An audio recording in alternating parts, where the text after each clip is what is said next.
Yo semuanya, balik lagi bareng gue Pian Rafe. Dan seperti biasa di video kali ini gue bakalan lanjutin alur cerita yang sebelumnya pernah gue upload. Dan gak kerasa juga gue udah sampai ke session 5 nya ya. Dan tanpa banyak basa-basi lagi, yuk kita langsung check this out aja alur ceritanya.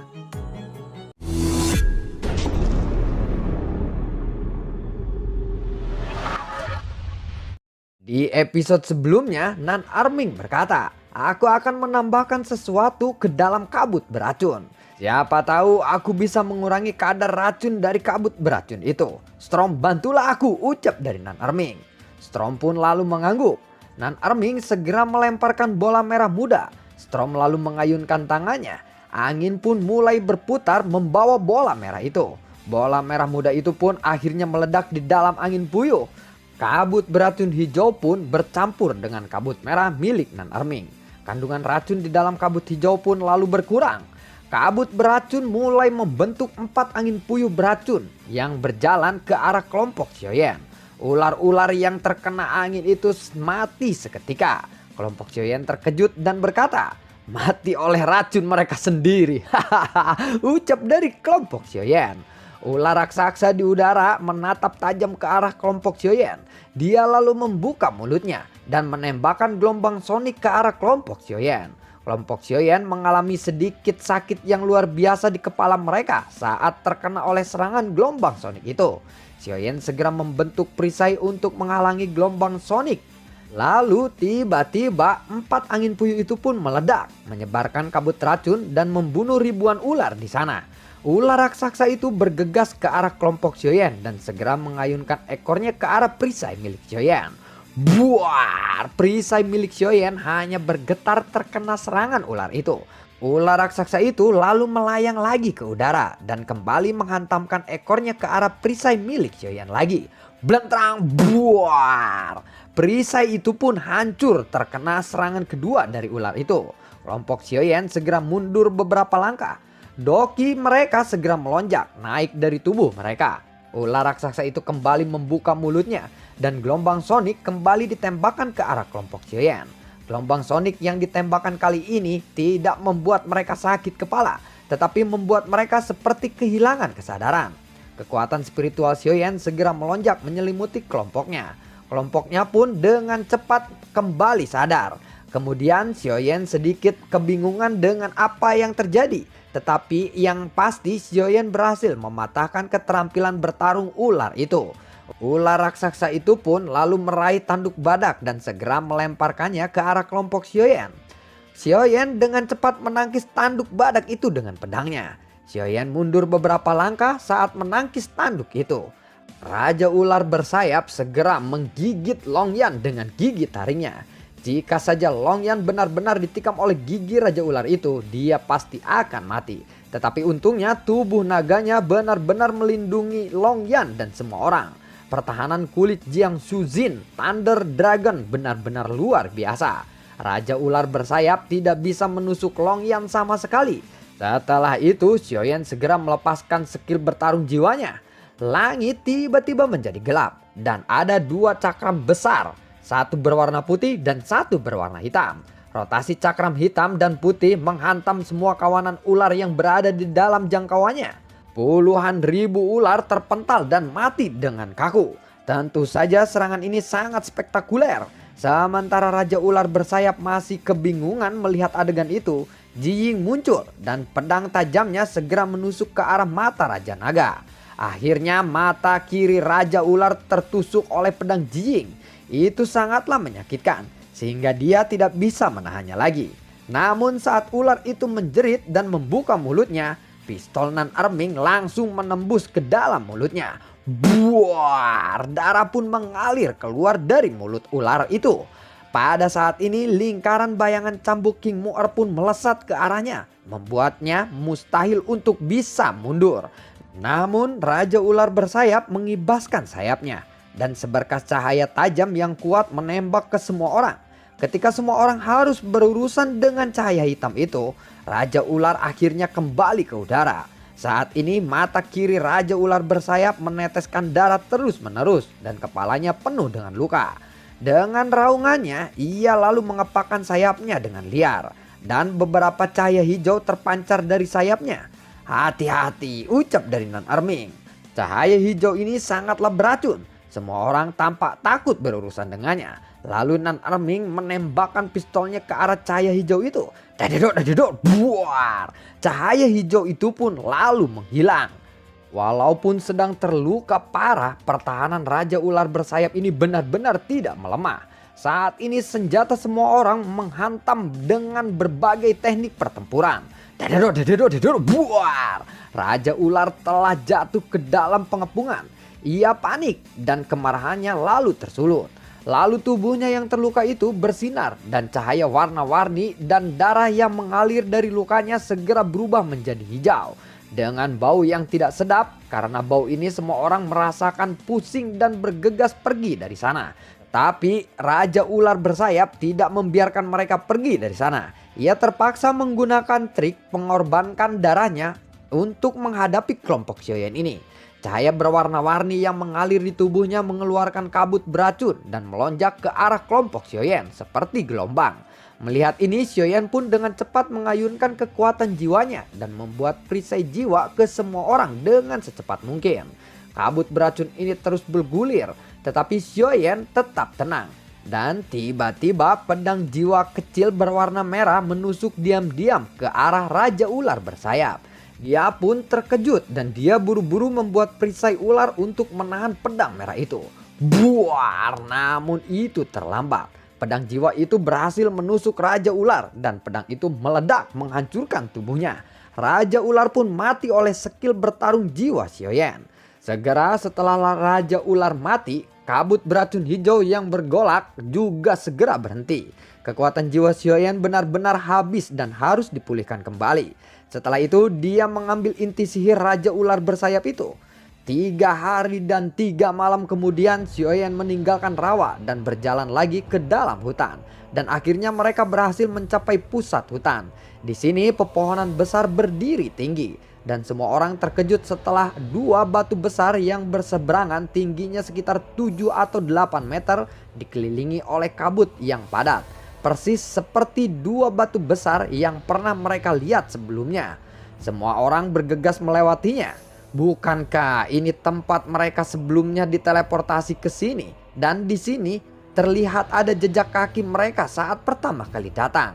Apakah ini adalah sebuah ilusi? Ucap dari Xiao Zhan. Xiao Zhan lalu berjalan ke batu, mengulurkan tangannya dan menyentuh batu itu. Sungguh sial, bisa-bisanya batu ini muncul lagi di sini, ucap dari Xiao Zhan. Lalu Xiaoyan berjalan ke belakang batu. Terlihat kabut lebih tebal di belakang batu. Xiaoyan pun ingin melangkah maju ke dalam kabut. Tetapi sepertinya dia didorong oleh kabut tebal itu, seakan dia tidak mengizinkan Xiaoyan untuk masuk. Mungkin setiap kali kita diteleportasi, itu adalah semacam misi yang harus kita selesaikan. Dan setelah selesai, kita akan kembali ke sini. Dan kita telah menyelesaikannya. Mungkin sudah waktunya kita menyelesaikan misi berikutnya, ucap dari Xiaoyan. Setelah mendengarkan pendapat Xiaoyan, semua orang lalu mengangguk, berpikir bahwa ini mungkin terjadi. Kaisar Bintang 9 kuno itu meninggalkan rumah tahta dengan rintangan yang sangat luar biasa, ucap dari Xiaoyan. Aku pikir ini sangat menarik. Meskipun sulit, setidaknya kita mendapatkan hasil yang lebih baik di sini, ucap dari Ji Ying. Semua orang pun lalu tertawa seakan sedang menghibur diri sendiri. Baiklah kalau begitu, ayo kita pergi. Kita lihat kemana lagi level kedua ini akan membawa kita, ucap dari Xiaoyan. Semua orang lalu memulai langkah ke arah batu tingkat kedua, dikelilingi oleh kabut putih. Kelompok Xiaoyan sekali lagi jatuh ke dalam kegelapan tanpa batas. Ketika semua orang perlahan membuka mata mereka, ada rawa hitam di depan mereka. Rawa lagi, sungguh sangat menyebalkan, ucap dari King Mu'er.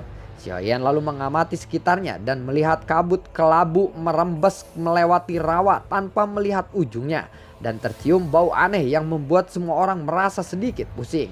Ini adalah gas random. Meskipun tidak beracun, itu sangat tidak menyenangkan. Jika kita berada di dalamnya untuk waktu yang lama, itu juga bisa menjadi berakibat fatal untuk kita. Random muncul di rawa-rawa. Rawa ini luas dan tidak terbatas. Mungkin kita akan terus-menerus menemukan random di sini, ucap dari Nan Arming. Di sini kekuatan jiwaku tidak bisa mendeteksi apapun. Ini cukup berbahaya. Berhati-hatilah, ucap dari Xiaoyan. Serahkan semuanya kepadaku. Dalam hal ini aku sudah sangat berpengalaman, ucap dari Nan Arming. Aku akan membantu Nan Arming karena aku sensitif terhadap angin. Jadi aku bisa mendeteksi jika ada perubahan dalam random ini, ucap dari Storm. Xiaoyan lalu mengangguk. Nan Arming pun lalu menyapu dan mengarahkan mereka berjalan di depan. Dan Storm berada di belakangnya. Lalu semua orang mengikuti mereka di tengah. Semua orang tampak berjalan di lautan kabut yang tidak berujung ini. Meskipun Nan Arming telah memberi petunjuk kepada semua orang untuk menghindari tempat-tempat berbahaya dengan pengalaman yang banyak, Storm hanya bisa merasakan bahwa aliran udara di sisinya tiba-tiba berubah. Dan binatang yang tampak seperti cacing tanah raksasa keluar dari kabut. Mulut besarnya lalu terbuka. Ini adalah binatang buas bintang 7 awal. Air liurnya memancarkan bau yang menyengat. Namun kekuatan 7 bintang awal ini tidak membuat Storm panik. Storm segera mengambil pedangnya dan melambaikan angin yang menusuk ke cacing tanah itu. Buar, namun kecepatan cacing tanah raksasa itu sangatlah cepat.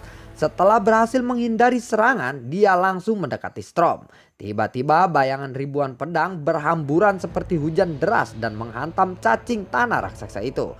1000 kaki tanpa bayangan, teriak dari Xiaoyan. Dadadok, dadadok, dadadok, buar. Betapa kerasnya kekuatan ledakan 1000 kaki tanpa bayangan hingga cacing raksasa itu meledak menjadi genangan darah dengan satu serangan saja. Kali ini ternyata cukup mudah ya, ucap dari King Mu'er sambil melihat inti sihir yang sudah berada di tangannya. Mendengar itu pun semua orang lalu tertawa dan segera bergerak lagi. Lalu rawa itu tiba-tiba bergetar seperti mendengus dan mendidih seperti air panas. Semua orang tampak kaget melihat itu. Lalu tiba-tiba bermunculan katak kecil yang berukuran seukuran telapak tangan dan berwarna abu-abu. Meskipun ada banyak katak ini, tingkatannya berada di 6 bintang awal. Tetapi mereka mengabaikan keberadaan Xiaoyan dan yang lainnya. Satu persatu mereka menembus gelembung air dan bergegas ke mayat cacing tanah raksasa sebelumnya yang tadi meledak dan memakan mayat itu. Untuk sesaat mereka tidak tahu apakah mereka harus membunuh katak-katak ini atau membiarkan mereka hidup. Sial, jika kita terus ragu untuk melakukan sesuatu dengan mereka, nanti malah mereka duluan yang akan melahap kita, ucap dari Xiaozan. Tapi ini adalah binatang bintang 6 awal, paling tidak cerdas yang pernah aku lihat. Aku tidak tahu bagaimana caranya mereka bisa tumbuh menjadi bintang 6 saat ini, ucap dari Nan Arming. Persetan, aku akan membunuh mereka semua, ucap dari Xiaozan. Dadadok, dadadok, buar. Meskipun katak kecil ini berada pada tahap awal bintang 6, kekuatan pertahanan mereka tampaknya tidak sebagus 5 bintang. Ini membuat Xiaozan terkejut sekaligus sangat puas. Hahaha, ucap dari Xiaozan. Darah katak kecil ini lalu tersebar di rawa dan bau darah ini menarik lebih banyak katak kecil yang lainnya. Segera rawa itu dipenuhi dengan ratusan katak. Dikelilingi oleh begitu banyak katak abu-abu kecil, seperti ini membuat King Mu'er dan Jiying merasa mual dan ingin muntah. Semua orang lalu melompat dan melayang di udara. Xiaoyan lalu mengangkat pedangnya dan segera ada kelompok api surgawi meledak dari pedangnya. Dadadok, dadadok, buar. Semua katak di rawa pun terbakar oleh serangan Xiaoyan ini. Tetapi saat melihat sekelilingnya, ternyata mereka tidak melihat inti sihir dari mayat-mayat katak itu. Bagaimana ini bisa terjadi, ucap dari King Mu'er. Lalu sejumlah besar katak abu-abu ini muncul kembali, masih tanpa rasa takut, dan mereka pun berada di tempat di bawah kelompok Xiaoyan terbang. Jiying lalu berkata, Longyan, lepaskan perisaimu, ucap dari Jiying. Longyan pun segera mengeluarkan perisainya. Jiying lalu melambaikan tangannya dan ratusan ribu keping salju segera turun dan melesat ke arah kelompok katak-katak itu. Sat, pring, buar. Saat ini tanah dipenuhi dengan noda darah di mana-mana. Kelompok Xiaoyan bergegas ke langit melihat situasi sekitarnya. Xiaoyan lalu berkata, kita akan pergi dari sini lewat udara agar tidak berurusan dengan katak-katak sialan itu, ucap dari Xiaoyan. Saat kelompok Xiaoyan akan pergi, katak raksasa tiba-tiba muncul di antara ribuan katak kecil. Kekuatan katak itu berada di Kaisar Bintang 7 awal. Katak raksasa itu melompat ke udara dan ribuan katak kecil segera berkumpul membentuk gunung terbuat dari kumpulan katak kecil. Katak raksasa itu lalu jatuh ke tumpukan katak-katak kecil itu.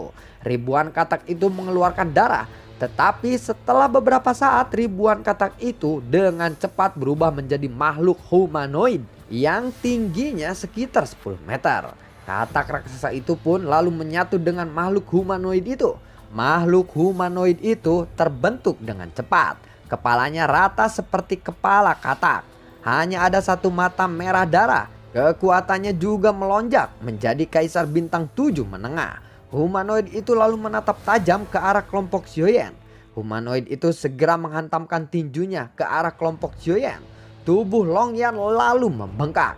Cakarnya segera menghantam ke arah tinju humanoid itu. Buar! Long Yan pun lalu terpental beberapa langkah. Humanoid itu kembali menghantamkan tinjunya ke arah Xiaoyan. Xiaoyan lalu mengepalkan tangannya dan tinjunya segera dihantamkan ke arah tinju humanoid itu. Buar!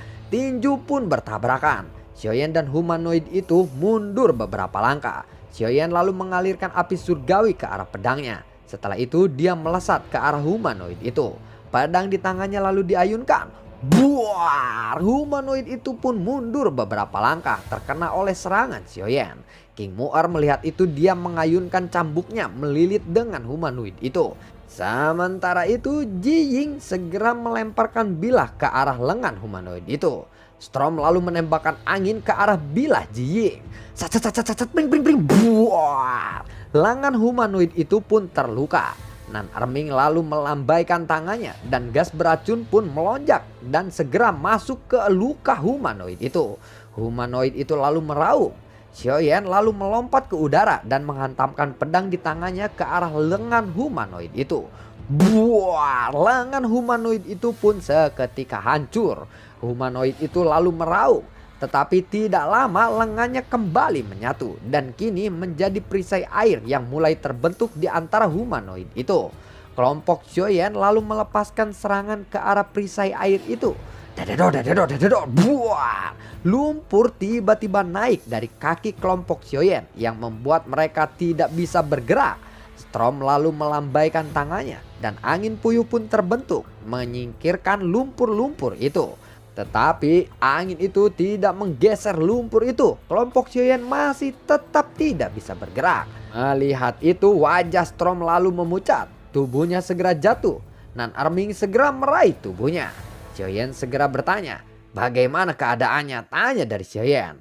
Nan Erming lalu berkata, "Dia sangat kelelahan." Dan juga apa? Ucap dari orang-orang. Dan juga apa? Tanya dari Xiaoyan. "Sepertinya Storm terkena racun." Racun apa? Tanya dari Xiaoyan. "Sepertinya racun dari serangan humanoid itu. Dan Stormlah yang menghisapnya dan menyingkirkan racun itu untuk kita," ucap dari Nan Erming. "Apa kamu bisa mengobatinya?" tanya dari Xiaoyan. Nan Erming hanya bisa terdiam tidak menjawab mendengar itu. Lalu melihat Nan Erming tidak menjawab, wajah orang-orang lalu tenggelam. Itu artinya tidak ada yang bisa mengobatinya. Xiaoyan lalu mengangkat pedangnya dan berkata, "Aku akan melawannya sendirian. Kalian jaga Storm," ucap dari Xiaoyan. Lalu bagaimana kelanjutan ceritanya? Akankah Xiaoyan berhasil mengalahkan monster itu sendirian? Dan nantikan konten gua berikutnya. Semoga sehat selalu untuk kalian. Dan bagi kalian yang suka akan alur cerita kelanjutan dari Battle Through the Heaven ini kelanjutannya ya, kalian bisa like, share dan bagi-bagikan ke teman kalian. Oh ya, jika perbedaan suaranya ada kelihatan jelas, gua ganti mic ya, nyobain mic gitu. Oke, terima kasih semuanya dan semoga sehat selalu untuk kalian. Nantikan konten gue berikutnya dan sampai ketemu lagi di video gue berikutnya. Dadah, sehat selalu untuk kalian. Assalamualaikum dan dadah.